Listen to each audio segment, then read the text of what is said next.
We're very glad that you were able to make it here. And as many of you already know, we are a little pressed for time because we're going to have 3 sessions this afternoon. But our speakers have vowed to be very efficient. So without further ado, we let Professor Lu start. Thank you. And thanks to the organizers for their flexibility with everything. I hope it's worth it, but it's going to be some formal semantic stuff, and that's not for everybody. Okay. I should also mention, you probably just saw it, it said page 2 out of 88. It's not that bad, don't worry. 30 slides, we'll get through it. Sorry.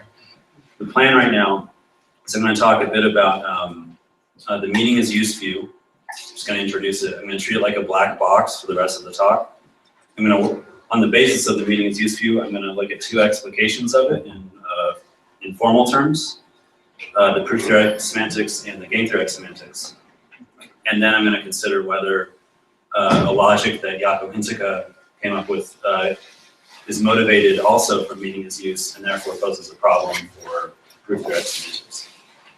That's the plan. So to begin, the received view here is going to be the model theoretic account from Tarski.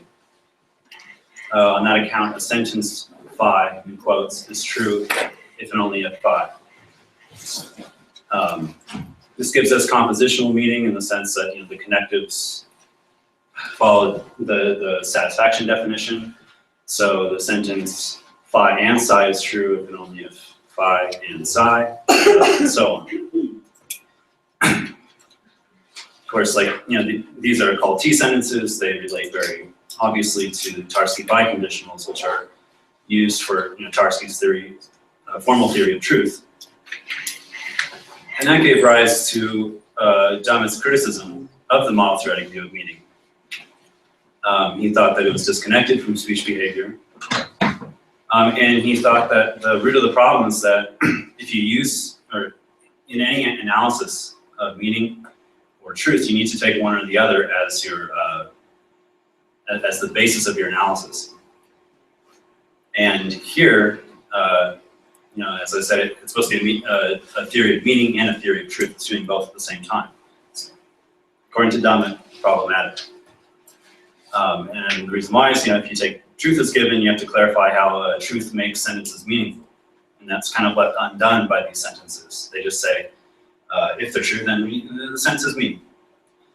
But then if you take meaning as given, it's kind of unclear how you can account for all the different uses of language, in particular, how to treat hypotheses, like in hypothetical reasoning. And I guess as a consequence of his criticisms, he endorsed what's called the meaning is use view. And he pointed a bit to Wittgenstein as the originator of this view. I'm not a Wittgenstein scholar, so I'm not going to be pursuing this very far. But the idea is that the meaning of a word is its use in language. In the formal case, it will be the meaning of a sentence is its use in that formal language. And this kind of connects language with behavior. You have to be able to use the language in certain ways in order to demonstrate your understanding the meaning of the sentences. And because of that, verification is very central. This is something that especially Martin Wolf, the constructivist intuitionist guy, really focuses on, being able to demonstrate observable behavior. Following Wittgenstein, Jaakko Hintikka said that use in a language can be illustrated via language games. The most famous example of which is probably like the slab game from the beginning of the investigations, where you have 2 actors. One is a builder and one is I guess assistant, and then there are 4 materials and 4 words for those materials.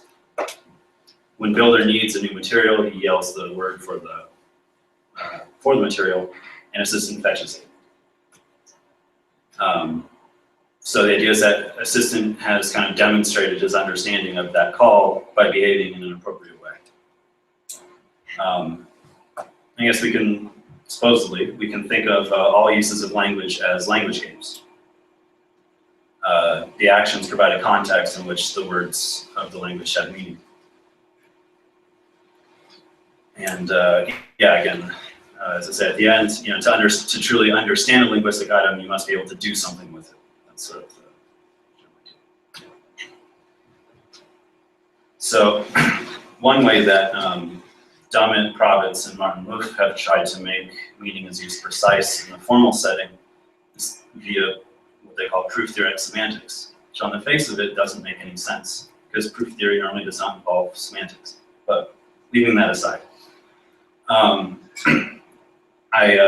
kind of use this device of a language game of deduction to try to illustrate or motivate these semantics. There are these games, obligaciones, in medieval Europe, where players would essentially like battle each other from certain suppositions. Maybe that's an example of such a game. Wilfred Hodges offers this example of an oral examination in proof theory.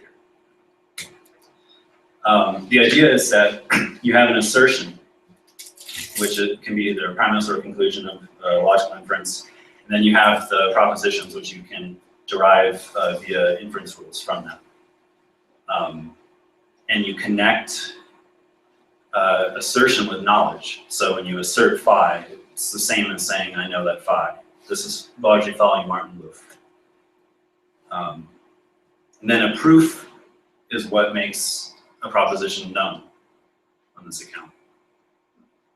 Because you're demonstrating that you can do something, to arrive at this proposition.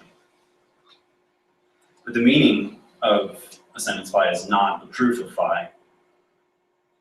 It's rather just knowing what it is to verify phi. So if someone tells you that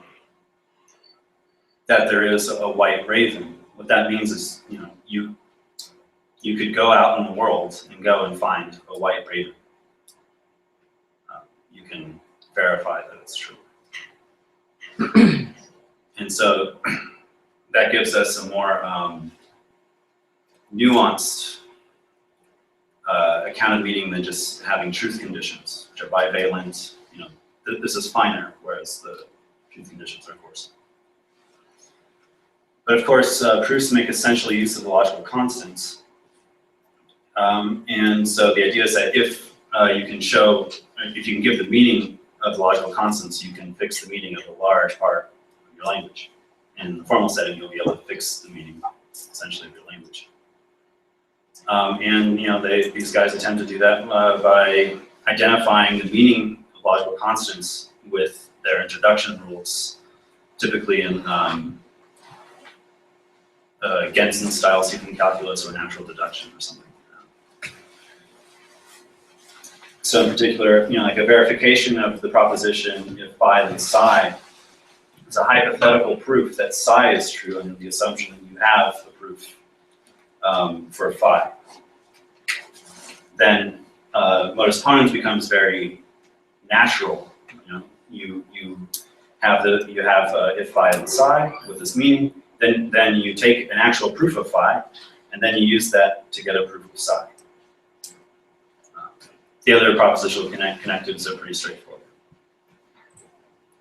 But quantifiers is probably like quantification theory is where these views really start becoming more interesting, I think. A verification of for all x phi x consists of a general method for constructing free variable proofs of phi x for arbitrary x. Similarly, you can verify an existential when you can produce a witness for it. The details are not going to be too important. But this part is, there is no verification of the contradiction sign. So we have to understand negation essentially intuitionistically, if phi then bot, or or contradiction, because you cannot prove the assumption of consistency, contradiction. But that means that phi being false does not entail that not phi is true. Phi is false if and only if the assertion phi is true is unprovable. So it's, again, we're in a constructive setting now. It might not be possible to prove either phi, nor if phi, then contradiction. So the idea, at least the way that I've read Profits and Dummett and Martin Loof, is that the idea of using language is present at multiple levels in the semantics. The level of assertions, you can only assert something when you have essentially proof for it. So you connect provability with assertability. The level of proofs, the meaning of the logical connectives, it's just given by how they're used in inferences. And those inference rules in turn involve knowledge of how to verify propositions. And then the whole semantics, I guess, we can plausibly claim is arising naturally from language games and deductive science. So now I'm going to consider another formal semantics, hopefully quickly, that also seems to explicate the idea of meaning as use. The idea is that if we have two different explications of the same informal idea and they're coextensive, we have good evidence that meaning as use is a robust account of semantics. If we have divergence, then it seems like the view itself is not maybe not, I don't want to say not sufficiently clear, but it leaves things open. So, for game theoretic semantics, the device is from Hintica. Language games of seeking and finding, which you kind of hear in math. In informal proofs, people will say, you can always choose an X that will witness a statement, or one can find one. And Hintica takes this to kind of be the basis, or the meaning of quantifiers, is that's the rule in language games of seeking and finding. So if someone gives you a universal quantifier, you should be able to pick anything to witness it, right? And then if someone gives you an existential, you should be able to find something satisfying. So that connects us back to a kind of idea of verification. And Hintica kind of makes this more formal by basically saying that to understand quantifiers in the senses in which they occur, it's tantamount to knowing how to play evaluation games associated with them. And I guess this was already present in Pierce in the 1800s. These games are zero-sum, so there's a winner and a loser, like definitively. They're finite. They take place in an interpreted model for a first-order language, so that all your atomic formulas are interpreted true or false already. And then you have two players, verifier and falsifier, and they just have different objectives. You can guess from the name. Verifier wants to make the sentence true, falsifier wants to make it false. So then you take a sentence phi and prenex normal form with so you bring out all these blocks of quantifiers, Q1 through Qn. And then the moves of the game correspond to the recursive construction of the formulas. Again, this is, you can safely ignore a lot of this. At existential moves, verifier just needs to choose an object that will make the rest of the sentence hopefully true.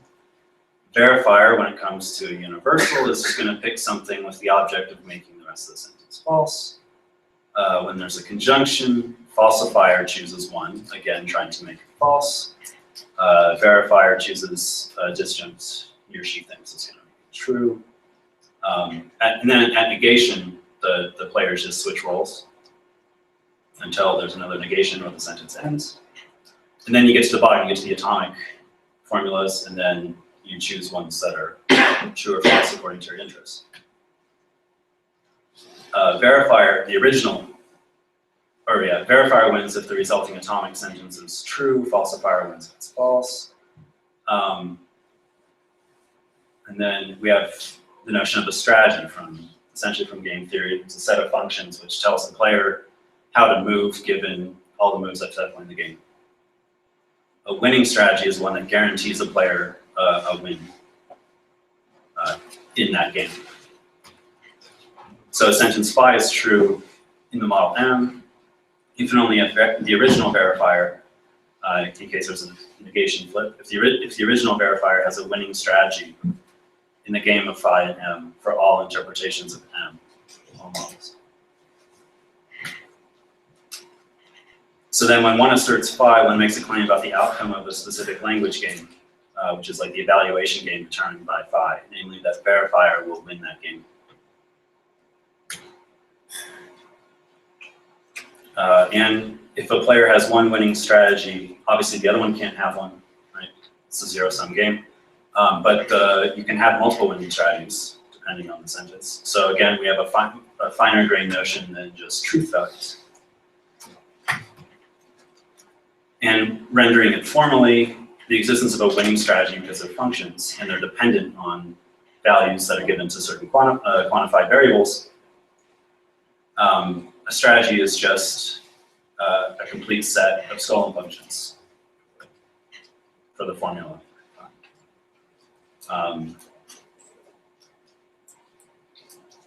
I guess it's probably not worth getting too involved in this. But the idea is that the function will essentially take the values that the other player has chosen up to that point in the game, and it'll output a move for the player. Now the sentence phi or not phi asserts that games are determined in the sense that one of the players has a winning strategy. And yeah, as we kind of mentioned earlier at one point, it's a theorem of Zermelo that shows that these sorts of games are in fact determined in this way. So understood up to this point, we have the classical logic. But because a winning strategy is a set of Scullin functions, we can take them to be Scullin functions on natural numbers, and the majority of those are non-recursive because they're uncountable many, and our languages are countable. So most winning strategies could not be implemented by actual players. But if we're trying to use this, the semantics to explicate meaning is used, that seems kind of strange. We should be able to use the strategies, but put the language use in that way. So the easy fix is simply to change the truth conditions and restrict things to recursive strategies.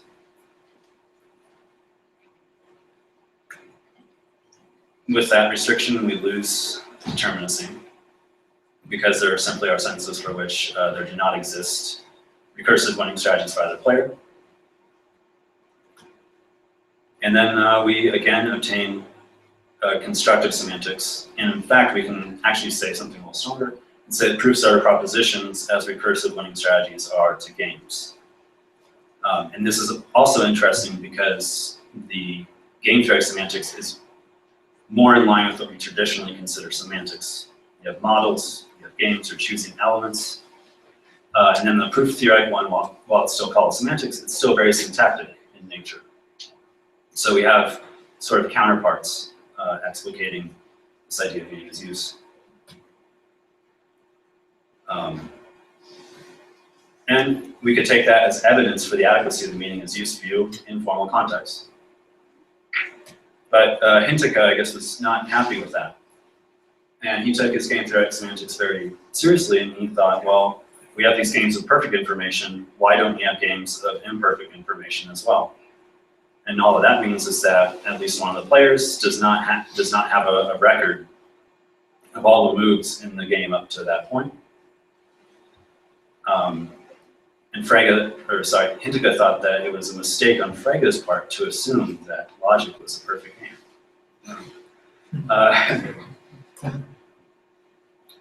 And this idea of imperfect information tracks a phenomenon which Hintica calls independence, which we will talk about now. So to make it, or to account for semantic games of imperfect information, we restrict the strategies so that they are strict subsets, or so that the domains of the strategy functions are strict subsets of the moves up to that point in the game. So it's kind of puzzling how you should think of this. Hintica has offered, you should think about it as maybe one player's forgotten a move that already happened, or it was made when they weren't in the room, or it's a little mysterious. But the idea is that we're representing ignorance of a move previously in the game. This lets us express what he calls quantifier independence.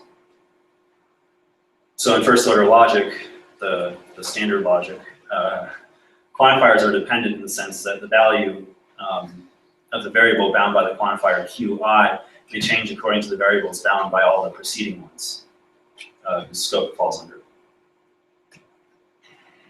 But the preceding quantifiers don't depend on subsequent ones.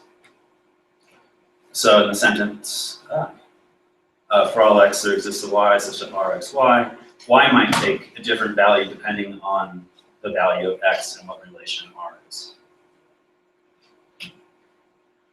So quantifier independence occurs when the variable bound by qi does not depend on the values of all of the variables bound by preceding quantifiers. There's a strong precedent for this in Henkin in his branching quantifiers. In fact, I believe that they're equivalent notions, but Hintica liked his notation better. So there you go. His notation involves using a slash. So in this example here, there exists a y which is independent of the x, which is quantified over universally. He also does it for variables over the propositional connectives of disjunction. I'm going to skip the first example. The sentence, for all x, there exists a y independent of x such that x equals y, says that for any x, there's a y which does not depend on x, such that x equals y. The sentence is neither true nor false in models whose cardinality is at least 2 because you have strategy, or you don't have a winning strategy on either side.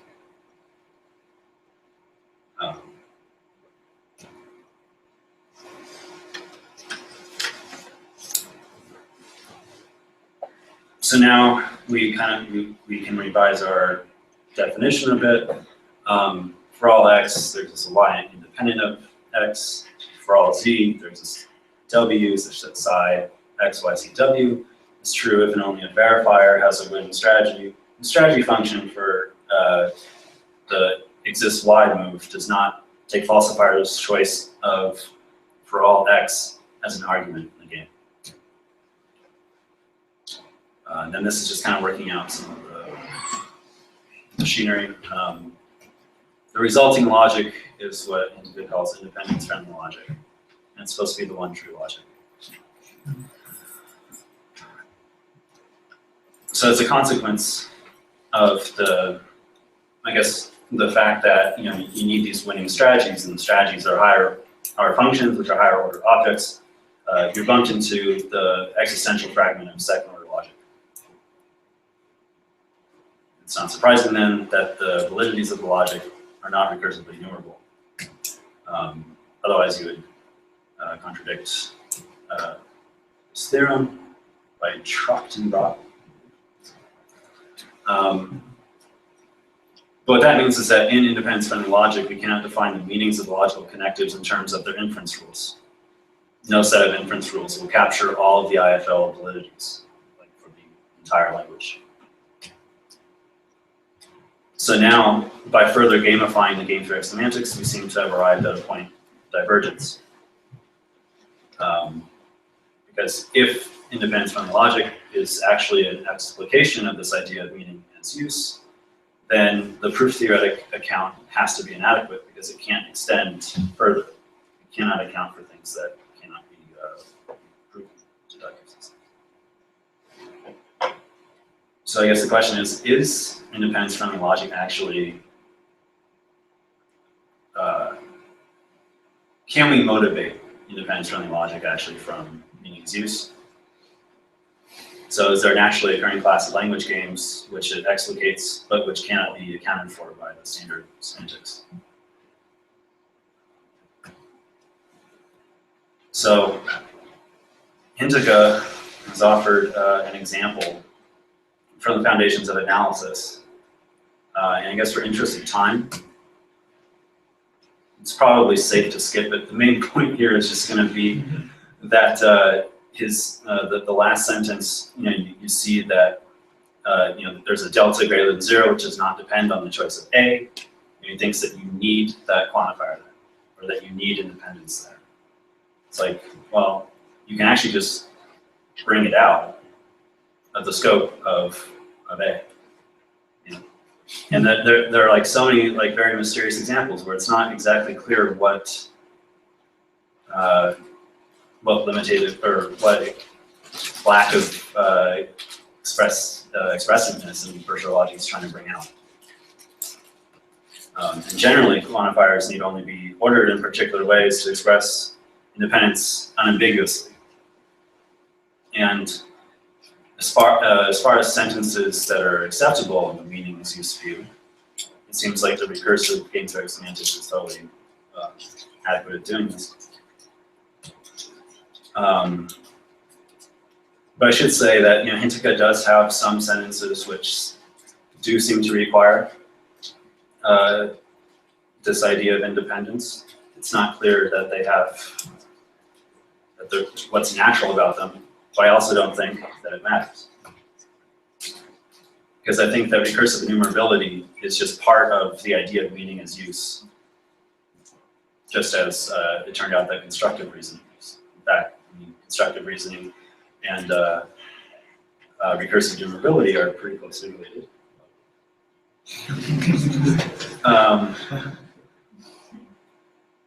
And in particular, I mean, working in recursively enumerable languages is important in mathematics.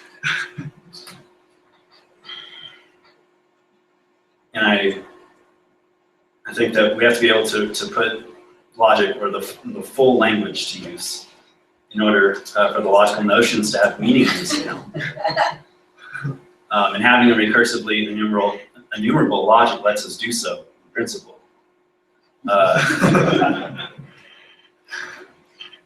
And yeah, I read Davidson later, and there seems to be some kind of precedent for this when he argues against non-recursive languages being learnable. But I just want, in case someone said, "Have you read that?" I just want to say, yes. It's not central for what follows. Furthermore, the recursive enumerability of validities of a logic lets us mechanically implement a logic to generate all of its validities and to check reported results, etc. So I think that meaning as use might be an ultimate way of, or mechanizing logic and inference or whatever. Might be an ultimate way of using language. And I think that automated reasoning has really, and being able to use language in this way, like using it in external machines, this world, it's been driving a lot of developments in logic from Leibniz through, well, today with modern proof systems.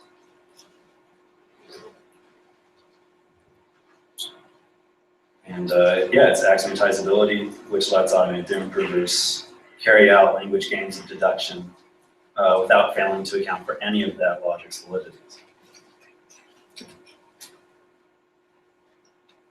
In contrast, automated theorem provers, and there are some for incomplete language, semantically incomplete languages. They let you use a fragment of it. But insofar as I'm interested in using entire languages or having the idea that in principle we can, I think that you do need to use the whole thing. So I don't think that IFL really arises from meaning as use. I think it's a result of further gamifying the semantics that actually does arise from it. So I guess to summarize, we made it. Proof-direct semantics and game-direct semantics restricted to recursive strategies. Both arise from the meaning as use view, as it's given by Dummett, Kravitz, Martin Loaf. In the coextensional, and providing evidence for the adequacy of the meaning as use view in formal context. I don't know if I mentioned at the outset, but I'm not a constructivist, so this has all just been kind of like curiosity on my part. And I also argued that independence-friendly logic does not arise from meaning as use, because I think I claimed that recursive enumerability is inherent to the view. I think that third step suggests that step 2 is robust, because we've preserved the coextensionality of the two semantics. So thank you.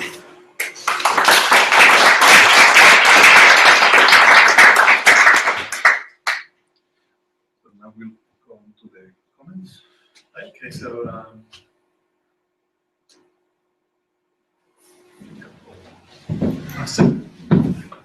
I'm good. Okay, so some of the papers. Okay, so I'm gonna try to make some points about Luke's presentation. I'm gonna cover the following points. Well, first I'm gonna try to give a very rough reconstruction of his argument. Then I'm gonna say, okay, yeah, this works, this is where this is good job. Then I'm gonna make like 3 person points, which vary between, well, this is troublesome to, okay, this leaves open a lot of questions. So yeah, B is not exactly like a natural refutation. It's just, this is interesting, tell us more about it. But there are some some claims he makes which I find really troublesome, which we actually talked a little bit before the presentation, which he lowered the strength of those claims. But I'm going to address the original paper, so, okay. Okay, this is a very rough reconstruction. Okay, let's start with meaning as use. Let's work in that frame. Let's give it a meaning as use. Give support to formal semantics beside model theoretic ones. Okay, starting point. Proof-theoretic semantics and game-theoretic semantics restricted to enumerable recursive strategies are extensional and to explain games of deduction. In the formal part works. They are indeed extensional. Everything's fine in that sense. Game-theoretic semantics plus games of imperfect information give us independent-friendly logics, and they are neither complete nor computable. That's also established. Then, to close out independent-friendly logics, he claims that to typical mathematical practice, derivation is important, and that it requires a semantically complete logic. So, since IIF logics are not semantically complete, well, they don't derive from meaning as use. So, proof-theoretic semantics and game-theoretic semantics are the best candidates for this view. But, sorry. The good parts, the good news first, sorry. Or a second. I agree with that language games introduction must be useful. That's a big point. I like pretty much the idea that we must be able to put our logic into use. We share, I mean, he said he's not a full-blown constructivist. it seems we share like some appreciation for the small part of logic, the one that humans can actually do.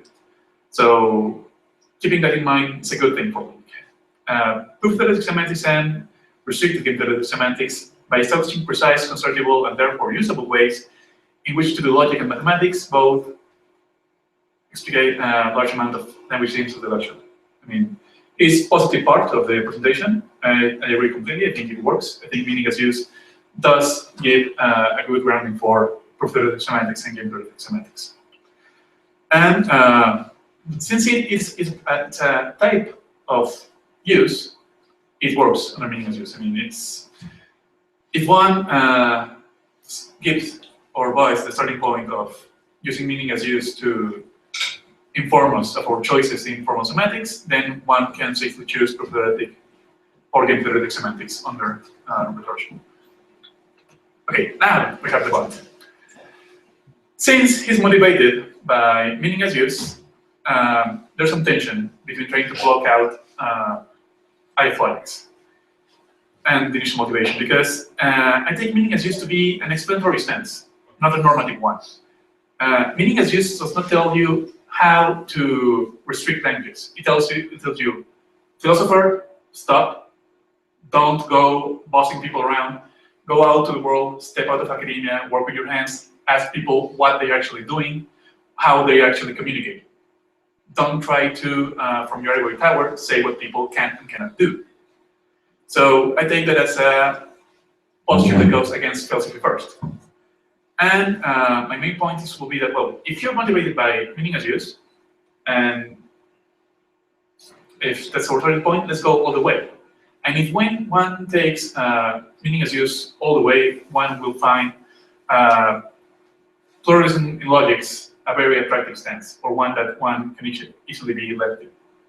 That's more or less like something what Michelle Friend does in her book Pluralism in Mathematics. It's basically a solid grammar, I'm sorry. Basically saying, if you take the principle, just go all the way and you get pluralism.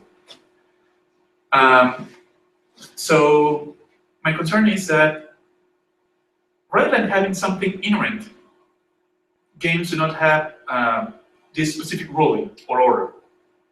They have something like family resemblances. There's this quote from Wittgenstein, which I found particularly illuminating. It's that it's 131 in the investigations. For we can avoid ineptness or emptiness in our assertions only by presenting the model as what it is, as an object of comparison, as so to speak, a measuring rod, not as a preconceived idea to which reality must correspond. There we go. Dogmatism into which we fall so easily into in philosophy. I love it when Wittgenstein hits on philosophers. We want to establish an order in our knowledge, knowledge of the use of language, an order with a particular end in view, one out of many possible orders, not the order. So in that sense, Duke does find one type of order. He successfully establishes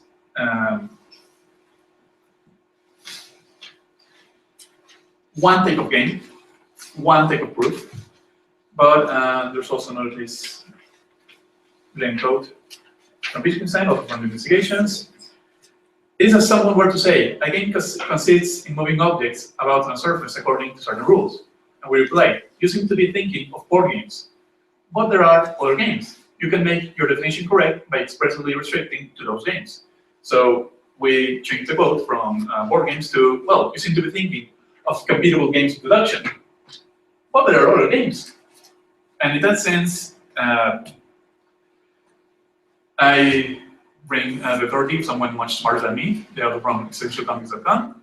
Here we have the second Wittgenstein arguing with the first Wittgenstein. The first Wittgenstein is Frankenstein. Wittgenstein. So I think it's interpretation for meaning as used. I mean, a language is a communal activity. What matters is use, but use for a community. A community establishes the rules of the languages.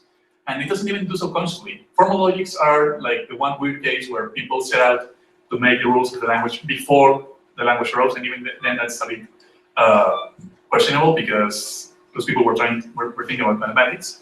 So even if you're doing formal work, even then, if a new situation arises, only consensus by the community can decide how the logic is applied to it. So instead of considering, instead of trying to build up a system based on pure reflection or a priori grounds, let's go and see how these formal systems are actually being used. And that's my main point. I mean, if you're going to take meaning as use all the way and realize that many types of community right now are engaging in many different types of formal semantics. And not being semantically complete or being beyond recursive enumeration does not stop a semantic theory from being at least partially used by the community. If the community agrees that multi-threaded semantics are okay for that context, then meaning as use will not give you the tools to say, stop, you're doing it wrong. I mean, one can disagree, but not prove meaning as use. Mathematical reasoning is changing constantly, so trying to say, this is how mathematics should work from now until forever, it's against meaning as use. Maybe I'm reading your posture and maybe the concept too strong, but we can get to that later. So even if you were right, and even if we make non-constructive prose not part of meaning as use, will that stop people from actually using things like the axiom of choice?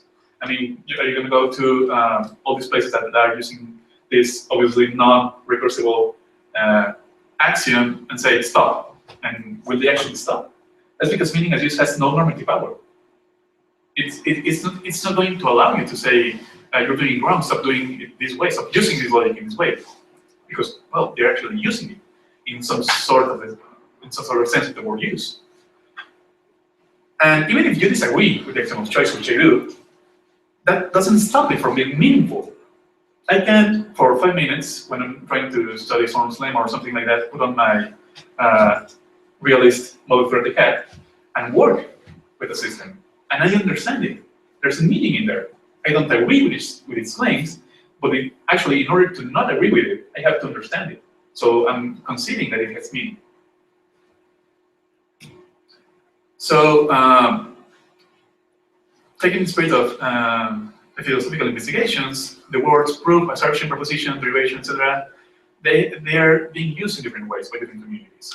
So even if one personally disagrees with Platonic realism, in ontology or some other stance, one cannot say that multi-threaded semantics are meaningless, because you're actually using them in some way to refute them. So you're engaging in the language. There's a communication between theories.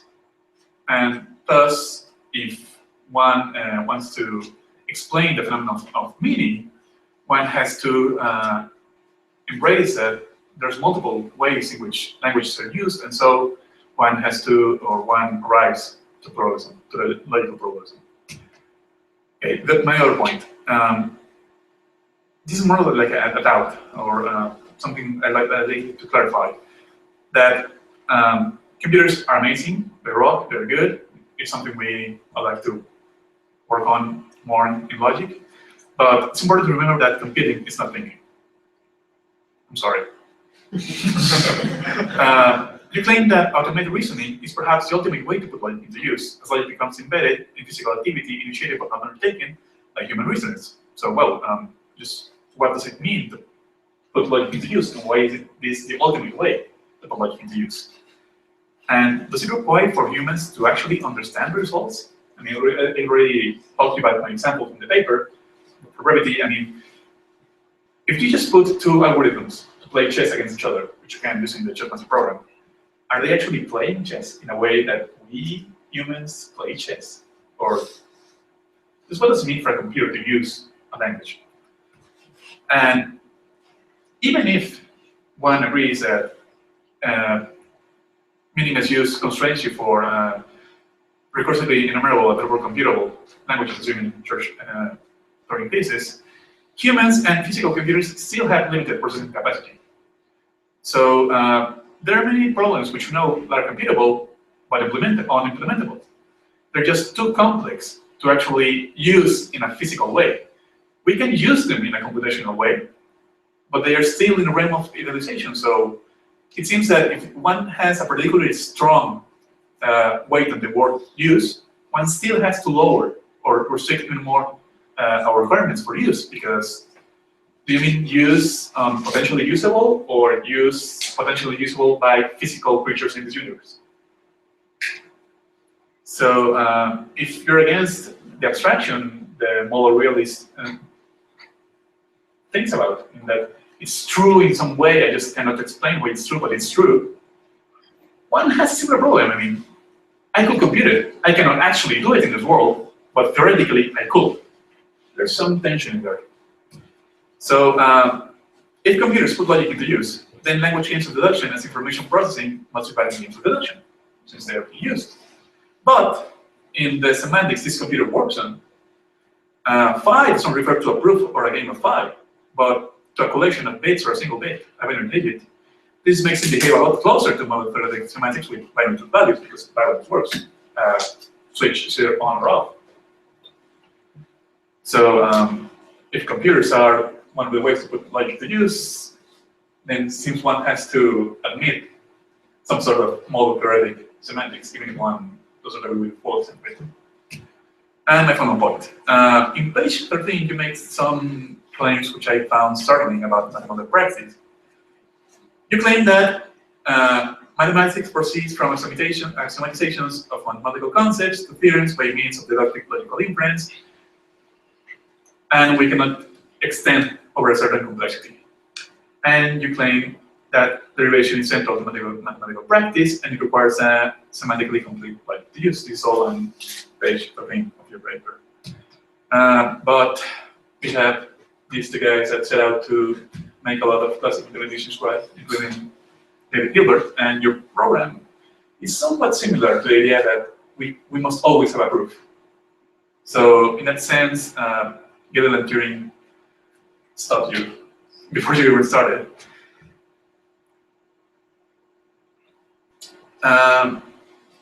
Because you need to use the full language.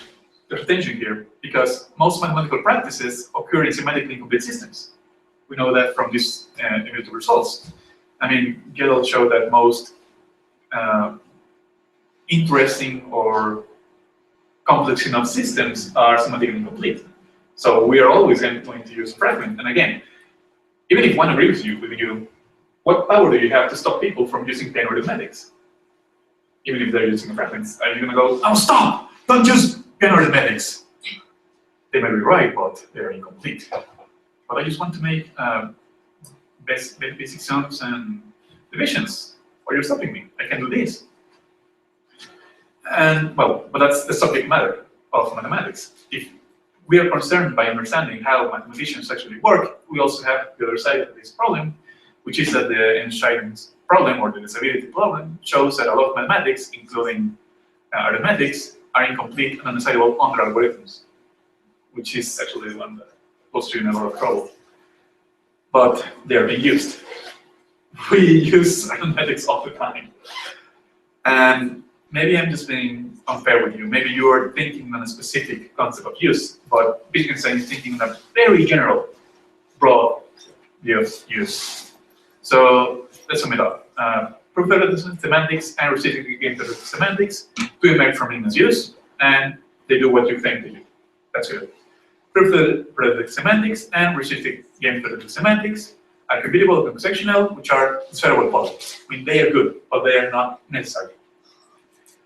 Independent free logics are semantically incomplete, but they are used by a community, even if not in the way critical would like. I mean, they are not the one true logic that has used. Nothing is. But they can maybe work or explain some cases of mathematical reasoning, even if they aren't the typical ones. They also seem to be acceptable under meaning as use, just not to the full extent Indica might have wanted. So nobody loses, but nobody wins. Hey! Enumerable recursion is not inherent to meaning as use. Nothing but used by a community is, if one wants to remain faithful to Wittgenstein. And that's it.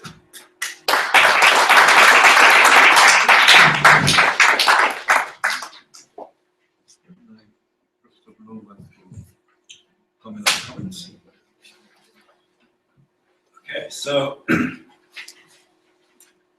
I guess, I mean, a lot of the criticism comes from the way that Wittgenstein put forward the meaning as use view versus how I put it forward. But also how I put it forward is just how Dummett, Profits, Martin Wolf put it forward. So in that sense, I think you have a great argument against their,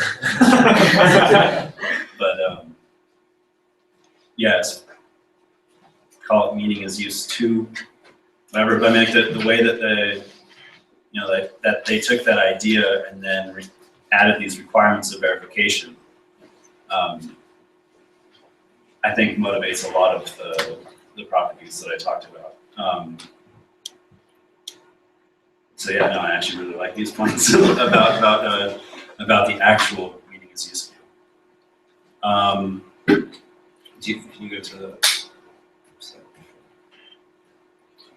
Which one? I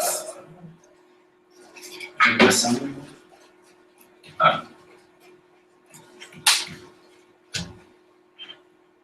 Yeah, so I think that Wittgenstein did not really have this sort of verificationist thing. He wanted to really reduce philosophy to description. So in that sense, meaning as use should not be a prescriptive view. But I think in the hands, particularly of Dummett, it definitely became prescriptive. His version of it is a prescriptive view. And it's important to note there that on the meaning as use view, as Dummett talks about, I mean, you do tell people that they can't use basic math, like mathematical and logical machinery, because you're making an argument for intuitionism. I do research in set theory. You would not tell me that, you know, because measurable cardinals don't arise from meaning as use, that I'm going to not use those. But yeah, I think that it's just part of Dummett's version of the view.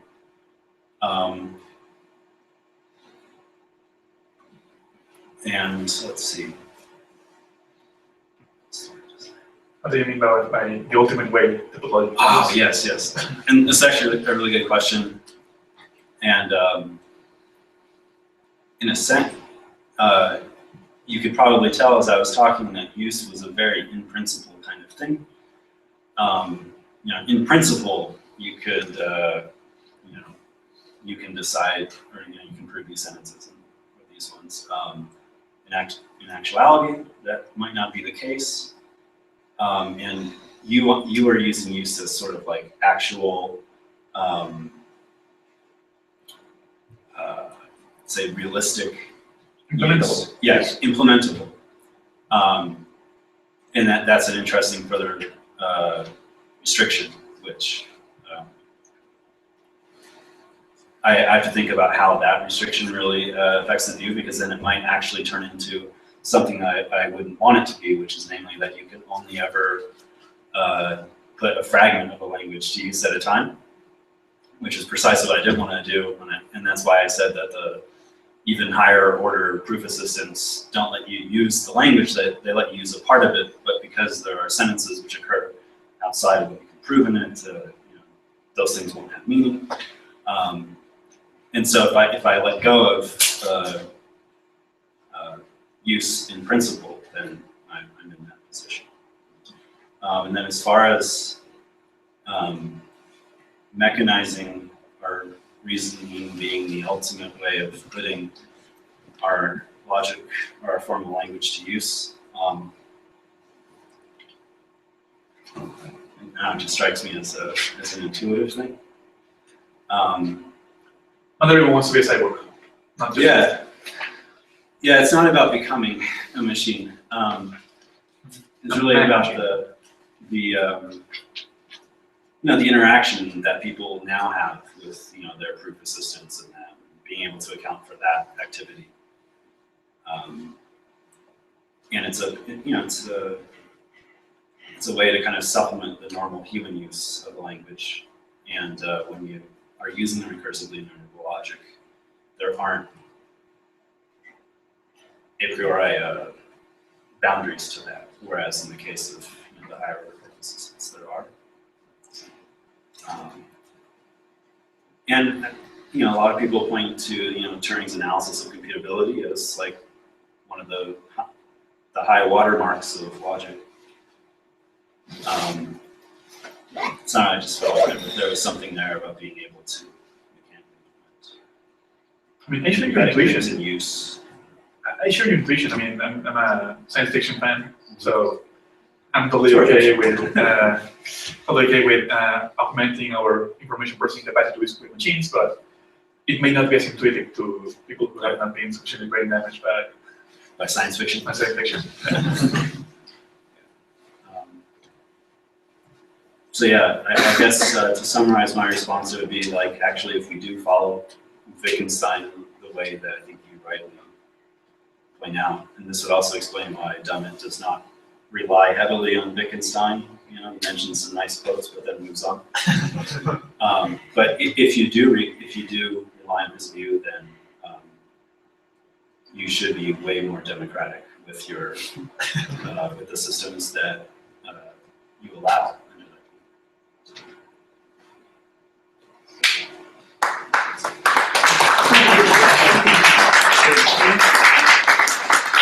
Now we open the floor to any comments or questions we have. Have you researched something about second order logic in games, in this kind of games? I actually have not, but you should be able to. It's like in set theory, there are also games in determinacy. So you should definitely be able to work with just the power set of your domain to play a game. But then the question then, of course, is how many recursive strategies do you have with them? So, yeah, you wouldn't have many. But yeah, it'd be an interesting question.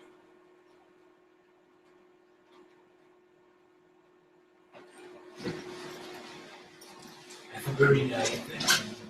Maybe you mentioned that, I missed that. Why in the game is assumed that it's a some zero game? Oh, zero-sum game? Yeah, so because I would say that, I would have thought that Dummett would say that it is not. And that's why we favor intuitionistic logic, isn't it?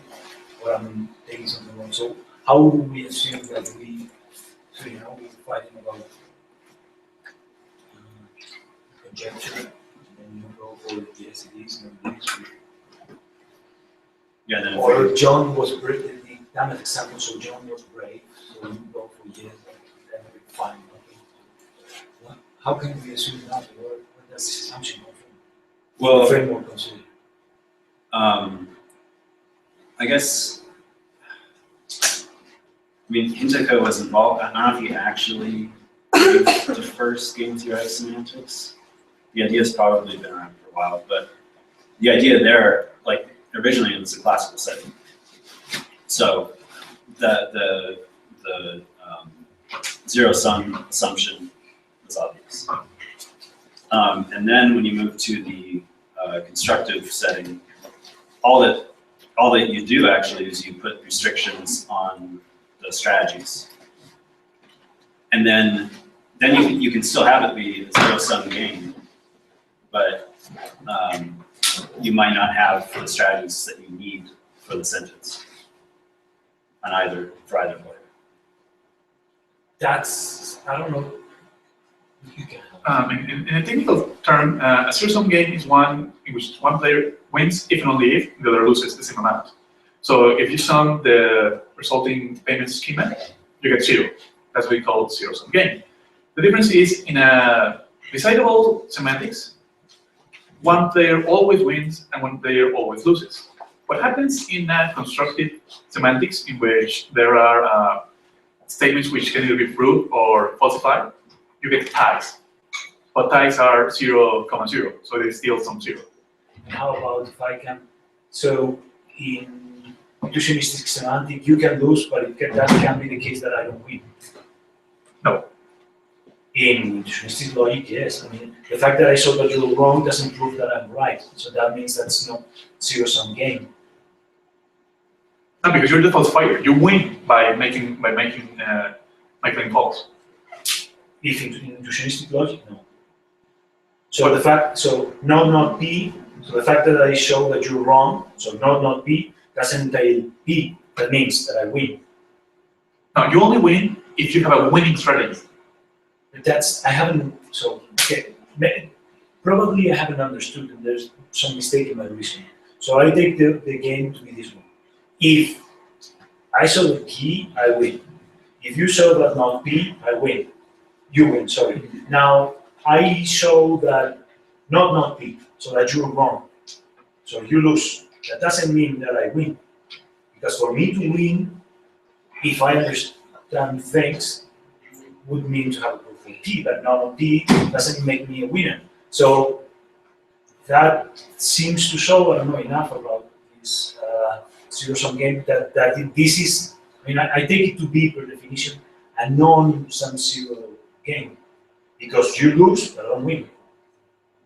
You would lose it? If you. What happens in proof-theoretic semantics is that not P is a claim. Yeah. So, So not P is your claim. yeah, so I win if I have a winning strategy for not P. You win if you have a winning strategy to always dismantle my claim of not P. Okay, I understand you now. You're right. Yeah, but in that game, you're not actually playing for P. Moises? Yes, so my question has to do with what you were discussing about whether the slogan meaning as used has a normative claim or no.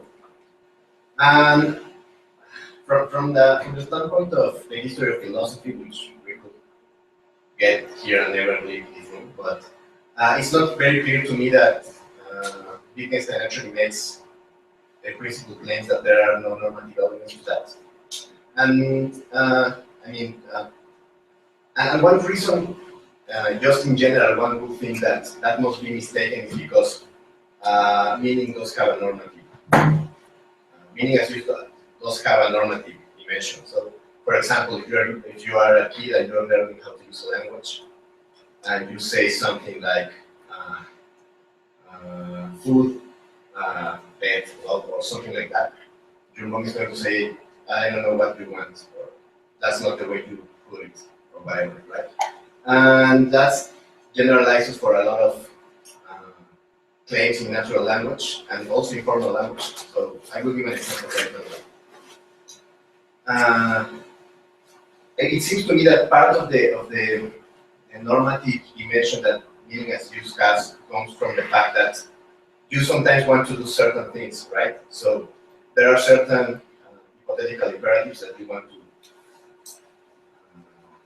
obey. So if someone said, if you want to get into the good graces of someone, then it's a bad idea to insult them, right? So unless that person is, I don't know, if you have good evidence that that person has some disorder or something of the sort. So in mathematics, you might find similar circumstances, right? So for example, if you are Russell and you find that classical logic plus certain assumptions about comprehension get you paradox, and if paradox in your classical logic implies explosion, then that has a normative power, right? Because they're going to say, okay, so maybe I need to do this and that.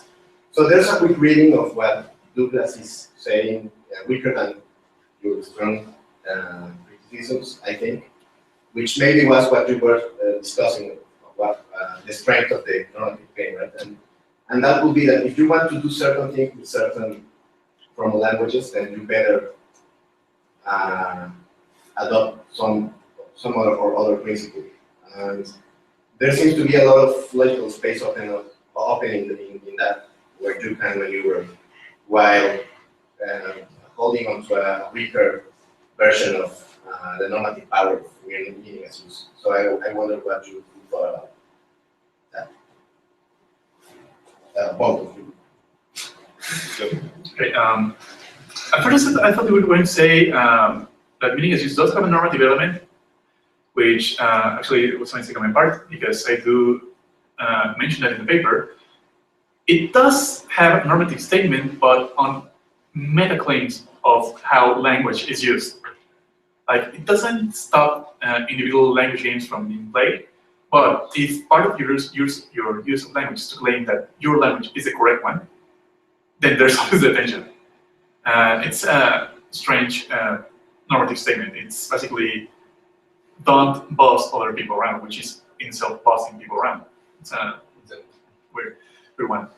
But in the way you mention it, I mean, there are better moves in certain language games than others. I think we all agree on that. But that doesn't stop you from saying you cannot do the bad move. That's the normative. That's the way I'm using normative. Well, I'm sorry, but saying, for example, in 10 Commandments, saying don't kill your neighbor or something like that, it's not going to stop you either. It doesn't make it less normative just because people are not going to obey those modalities, right? Yeah, I think we're talking about, I'm not sure how the analogy follows, but there are rules inside particular language games. I think that's something we both agree. When you agree to work inside a specific game, well, you tacitly agree to certain rules, and you have like winning scenarios or failure scenarios. But that's something the game tells you to do, not meaning as use.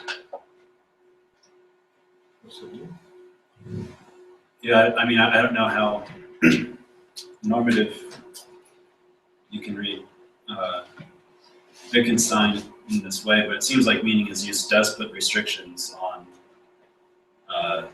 certain. I mean, it's hard to be a classicalist and endorse meaning as use, and I think in that sense, maybe. I think that's even in just Wittgenstein's reading and not Dummett's.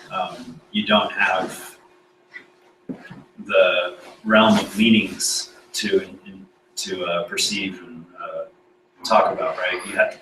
So in that sense, I think it does have a limitative hope.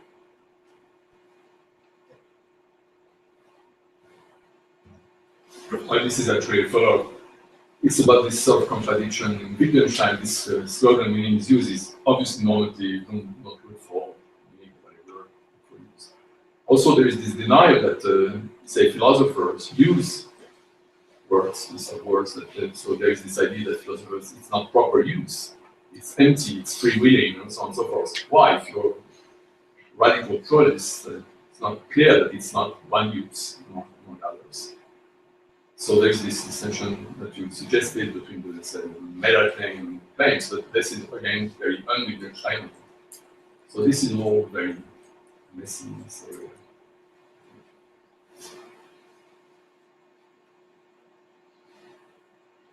I mean, I'm not trying to fully defend Wittgenstein here because I mean we're all working on an if-then framework. I mean, if meaning as use, then I would say that Wittgenstein has no trouble with being messy. He'd say, yeah, language is messy. He'd say, philosophers are making a mistake in their assumptions. And they are making a strange game between themselves, in which they isolate themselves by how language is actually being used by people that are not philosophers. And yes, that actually creates some sort of inside game, which Wittgenstein is saying, no, do not play this game. But again, I mean, one can do it if one were so interested and passionate about academic debates that we know where, if one were sufficiently motivated to actually do that, well, I personally would say, go ahead, have fun. I'm not sure what Vision will say. Vision will probably grab a hot poker and try to put someone. Yeah, sadly he's not here to defend himself. Yeah, no, mine's not really a question, but wouldn't Wittgenstein's position be he just wants to give the framework for the way out? You would have to choose to leave on your own, right? Like the fly leaving, it has to choose to do it on its own accord. He's not saying you must. He's saying, here, look, I've shown this path, you want to take it. At least that's the way I would read him on